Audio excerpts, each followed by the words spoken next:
चलिए खबरों की शुरुआत करते हैं। अखिल भारतीय कांग्रेस कमेटी के जनरल सेक्रेटरी के.सी. वेणुगोपाल ने छत्तीसगढ़ में पार्टी नेताओं पर ईडी की छापेमारी को राजनीतिक प्रतिशोध बताया और कहा कि कांग्रेस इससे डरने वाली नहीं है। वेणुगोपाल ने यहां स्वामी विवेकानंद हवाई अड्डे पर प्रेस को खिताब कर कहा कि कांग्रेस इसके खिलाफ कानून के मुताबिक लड़ाई लड़ेगी। इस बीच छत्तीसगढ़ में कांग्रेस के सदस्यों ने छापे के खिलाफ रियासत की राजधानी रायपुर में ईडी के दफ्तर के सामने जोरदार एहतजाजी मुजाहिरा किया। इसी दौरान मरकजी हुकूमत के खिलाफ जमकर नारेबाजी भी की गई।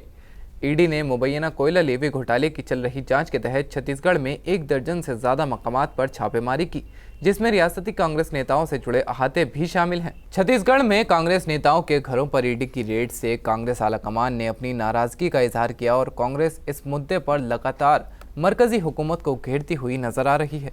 कांग्रेस सदर मल्लिकार्जुन खड़गे ने ट्वीट करते हुए लिखा कि पिछले 9 सालों में ईडी ने जो रेड की हैं उनमें 95% अपोजिशन नेता हैं और सबसे ज्यादा कांग्रेस नेताओं के खिलाफ है।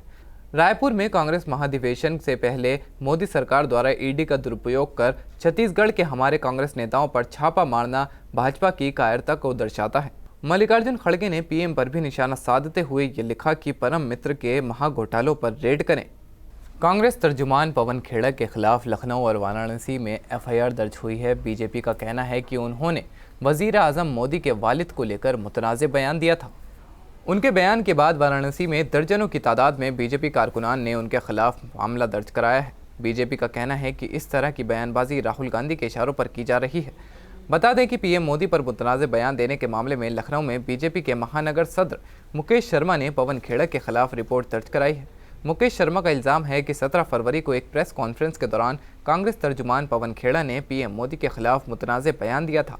उनका कहना है कि कांग्रेस लीडर ने पीएम मोदी को नरेंद्र गौतम दास मोदी कहकर खिताब किया था और कांग्रेस लीडर ने जानबूझकर उनका मजाक उड़ाने के इरादे से ऐसा किया और लोगों के जज्बात को चोट पहुंचाई। हरियाणा में कांग्रेस के सदस्यों ने बेरोजगारी के खिलाफ और रियासत के वजीर संदीप सिंह को बर्खास्त करने की मांग समेत मुख्तलिफ मुद्दों को लेकर विधानसभा अहाते के बाहर धरना दिया। अपोजिशन के नेता भूपेंद्र सिंह हुड्डा की क़यादत में कांग्रेस विधायकों ने हाथों में तख्तियां और पोस्टर लेकर हाईकोर्ट चौक से पैदल मार्च निकाला और फिर विधानसभा अहाते के बाहर इकट्ठा हुए। मुजाहिरीन ने सीएम मनोहर लाल खट्टर के खिलाफ नारेबाजी भी की। वहीं कांग्रेस मेंबरान ने वजीर संदीप सिंह का इस्तीफा मांगा। वजीर के खिलाफ यौन उत्पीड़न का मामला दर्ज किया गया था। एहतजाजी मुजाहिरे में किरण चौधरी, रघुवीर सिंह कादियान, बीबी बत्रा, आफ्ताब अहमद, वरुण चौधरी और चिरंजीव राव शामिल थे। बैनुल अक़वामी शोहरत याफ्ता एजुकेशनल और मोटिवेशनल स्पीकर मुनव्वर जमा का रांची में वालहाना इस्तकबाल किया गया। उड़ीसा के राउरकेला में एक तालीमी प्रोग्राम में शिरकत के लिए मुनव्वर जमा बजरिया रांची एयरपोर्ट पहुंचे, जहां राउरकेला के मारूफ लोगों ने उनका इस्तकबाल किया। उसके बाद मुनव्वर जमा बजरिया कार के जरिए राउरकेला के लिए रवाना हुए। दिल्ली सरकार ने बुजुर्गों के लिए एक एजाज़िया तकरीब का इनेकाद किया। इस दौरान दिल्ली के वजीर आला अरविंद केजरीवाल ने वरिष्ठ सम्मान उत्सव में शिक्षा, स्वास्थ्य, कला, साहित्य, आज़ादी के संघर्ष समेत कई शोबों में अहम किरदार अदा करने वाले दिल्ली के सीनियर सिटीजन्स को एजाज़ से सरफराज किया। इस मौके पर सीएम केजरीवाल ने लोगों को खिताब कर कहा कि ये बुजुर्गों का ही आशीर्वाद है जो दिल्ली इतनी तरक्की कर रही है। अपने हिंदू धर्म में कहते हैं ना कि 84 लाख योनियों के बाद मनुष्य का जीवन मिलता है। 84 लाख योनियों के बाद कितनी मुश्किल से मनुष्य का जीवन मिलता है और इसके बाद पता नहीं कब मिलेगा। ये जीवन मिला, इसके बाद पता नहीं मनुष्य की योनि कब मिलेगी और इसको हम रो रो के गंवा देते हैं। क्या फ़ायदा रोने से? तो अपने को खुश रहना है। और अगर हम अपना बुढ़ापे में ये सोचे अब तो मैं बूढ़ा हो गया, तो आप ये सोचो कि 1/4 ज़िंदगी हमने इतनी मुश्किल से 84 लाख योनियों के बाद मिली और 1/4 ज़िंदगी खराब कर दी, तो उसका भी कोई फ़ायदा नहीं। तो पूरे खुश रह के ज़िंदगी जीनी है। और पूरे बुढ़ापा, जैसे ये बिल्कुल सही कहा इन्होंने, age is just a number. आदमी की सोच सबसे इंपॉर्टेंट होती है। अगर आदमी नेगेटिव सोचता है, गीता में लिखा है हर पल हर व्यक्ति संघर्ष कर रहा होता है अच्छाई और बुराई के। कौरव और पांडव क्या है? एक सत्य है और एक असत्य है, एक सही है और एक गलत है। वो कौरव और पांडव की लड़ाई, कुरुक्षेत्र की लड़ाई हर पल हमारे अंदर चलती रहती है। एवरी सिंगल सेकंड चलती रहती है, हमारे मन में चलती रहती है, हमारे वचन में चलती रहती है, हमारे कर्मों में चलती रहती है और हर पल हम संघर्ष करते हैं। जिस वक्त हम संघर्ष करना छोड़ देते हैं हमारा बुढ़ापा आ जाता है। चाहे वो 30 साल की उम्र हो, 30 साल की उम्र में भी अगर हमने अपना संघर्ष करना छोड़ दिया, बुढ़ापा आ गया। और किसी ने 100 साल की उम्र में भी संघर्ष करना नहीं छोड़ा, उसकी खुशी कोई नहीं छीन सकता, उसका बुढ़ापा कभी नहीं आएगा उसका बुढ़ापा। तो संघर्ष का नाम ही जीवन है, खुशी का नाम ही जीवन है। मैं समझता हूं कि जिस घर के अंदर बुजुर्गों का सत्कार नहीं होता, बुजुर्गों की सेवा नहीं होती, उस घर के बच्चे जितनी मर्जी कोशिश कर लें, जितना मर्जी प्रयास कर लें, उस घर में बरकत नहीं हो सकती। वैसे ही जिस समाज के अंदर बुजुर्गों की सेवा नहीं होती, उस समाज की और उस देश की भी कभी तरक्की नहीं हो सकती। आज हमारी दिल्ली दिन दूनी रात चौगुनी तरक्की कर रही है, उसका कारण ये है कि दिल्ली के बुजुर्ग, मैं समझता हूं कि बहुत खुश हैं कि नहीं है, और उनका आशीर्वाद है। दिल्ली में यमुना नदी पर बना तारीखी पुल खस्ता हाली के दौरे से गुजर रहा है। तारीखी लोहा पुल जो मुगल दौर के बाद ब्रिटिश हुकूमत ने लगभग 1933 में यमुना के उस पार जाने के लिए बनाया था और लंबे वक्त में इस पुल की तामीर का काम मुकम्मल हुआ था। ये पुल अपने आप में एक अनोखी मिसाल साबित हुआ है।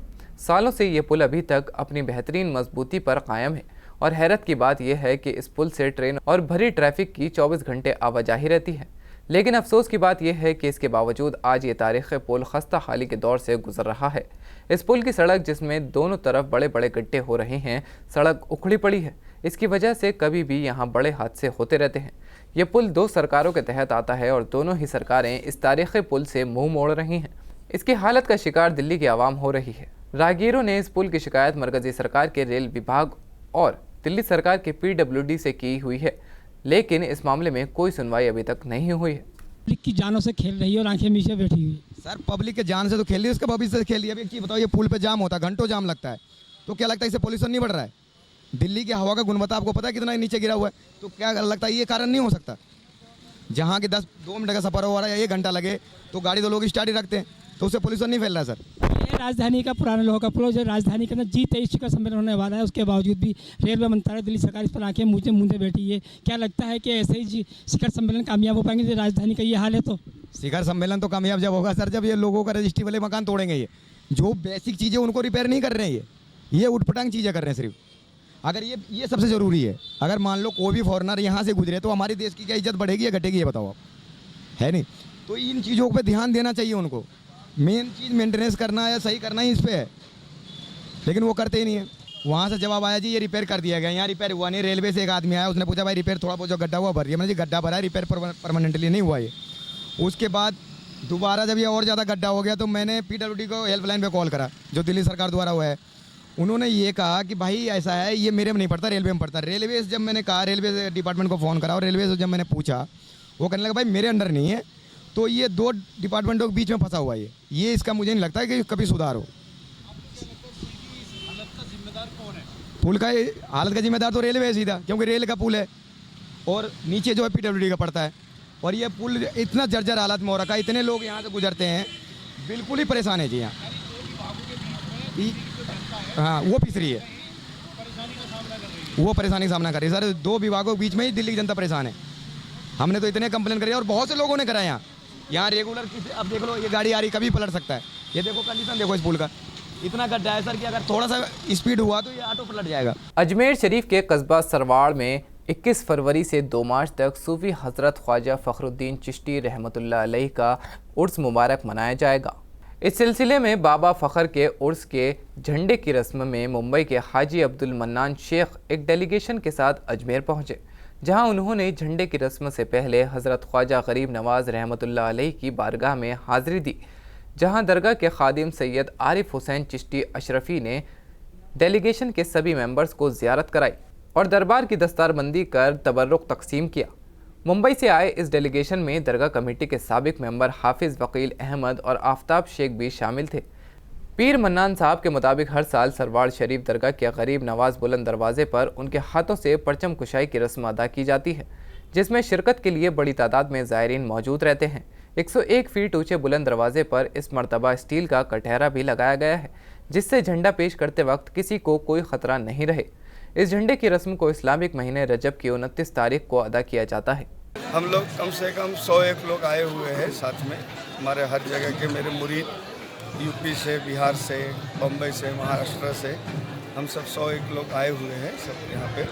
और अभी सुबह सुबह की हुजूर गरीब नवाज रहमतुल्लाह अलैह का दरबार की चादर है, क्योंकि जब मैं झंडा पेश करने जाता हूँ 29 रजब को शहजादा चिश्तो संजर के दरबार में, तो हुजूर सुल्तानुल हिंद गरीब नवाज रहमतुल्लाह के दरबार से पहले यहाँ परमिशन लेता हूँ, फिर वहाँ जाके झंडा पेश करता हूँ। क्या क्या प्रोग्राम रहेंगे? अभी आज तो झंडे का ही रहेगा, जो भी रस्म है शुरुआत की उर्स की। 29 रजब है, परचम कुसाई होगा। और आज तो खैर कोई प्रोग्राम नहीं है, लेकिन फिर उसके बाद में 3 तारीख को पैदल का प्रोग्राम होता है, 4 तारीख को मेरा वहाँ महफिल समा का प्रोग्राम होता है, 6 तारीख को कुल शरीफ होता है और 9 तारीख को झंडा उतर जाता है। मतलब जो झंडा परचम कुशाई आज हम करते हैं वो 9 तारीख को उतर जाएगा, फिर उसकी समापन होगी। दरगाह के मुतवल्ली हाजी मोहम्मद यूसुफ खान के ज़रिए उर्स की तैयारियों को अंजाम दिया जाता है। इस्लामिक महीना शाबान की पहली तारीख से 9 दिनों तक उर्स मनाया जाता है। इसमें उर्स की शाही महफिल और हर रोज़ लंगर का इंतज़ाम भी रहता है। उर्स की 3 तारीख को अजमेर से सरवाड़ 63 किलोमीटर दूर तक हज़ारों अक़ीदतमंद पैदल सफ़र करते हैं। इसी तरह अजमेर दरगाह अंजुमन की भी चादर पेश की जाती है और छठे रोज़ कुल की रस्म और फातिहा होती है।